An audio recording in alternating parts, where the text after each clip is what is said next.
আসসালামু আলাইকুম সম্মানিত খামারি ভাইরা, আজকে আপনাদের সামনে যে ঘাসটি দেখানো আছে এটি হলো বিশ্বসেরা আমেরিকান গুয়াতিমালা।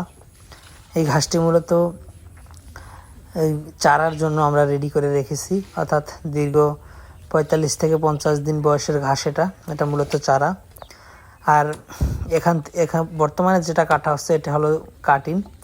এটা মূলত আমরা দীর্ঘ ৮ মাস আমাদের জমিতে রেখে দেওয়ার পরে এই কাটিংগুলো মূলত পরিপক্ক হয়েছে।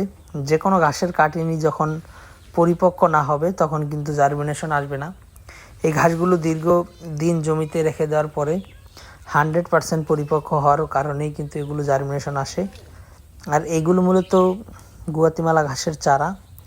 এই চারাগুলি আমরা ৪৫ থেকে ৫০ দিন রেখে দিয়েছি। এখন একেবারে গোড়াসহ, মোথাসহ কিংবা শিকড়সহ আমরা এগুলো উঠিয়ে দিয়ে দিব বিভিন্ন কাস্টমারদেরকে।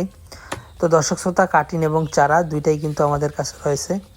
আপনারা যারা আমেরিকান গুয়াতিমালা ঘাসের কাটিং এবং চারা সংগ্রহ করতে চান তারা অবশ্যই আমাদের স্ক্রিনে দেওয়া নম্বরে আমাদের সাথে যোগাযোগ করলে আমরা সারা বাংলাদেশে কুরিয়ার সার্ভিসের মাধ্যমে ক্যাশ ও কন্ডিশনে এই ঘাসের কাটিংগুলো দিয়ে থাকি। দর্শক শ্রোতা, অনেকে আমাদের কাছে 2 গিরা কাটিং চান, অনেকে 3 গিরা কাটিং চান, অনেকে 4 গিরা কাটিং চান। যে যেমন গিরা নেন সেই হিসাবে দাম আর কি নির্ধারণ করা হয়।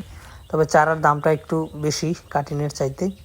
চারা যারা নেবেন অবশ্যই চারা নিতে পারেন, যারা কাটিং নেবেন অবশ্যই কাটিং নিতে পারেন। তো দর্শক শ্রোতা, আমাদের কাছে শুধু গুয়াতিমালাই নয়, বর্তমানে ইন্দোনেশিয়ান স্মার্ট নেপিয়ার, জারাওয়ান হাইব্রিড, তাইওয়ান হাইব্রিড, সবুজ পাকসন, লাল পাকসন এবং পানিতে চাষ হয় অজানা জার্মান, এই সকল ঘাসের কাটিং আমাদের কাছে অ্যাভেলেবেল। আপনারা চাইলে যে কোনো ঘাসের কাটিং আমাদের কাছ থেকে সংগ্রহ করতে পারেন।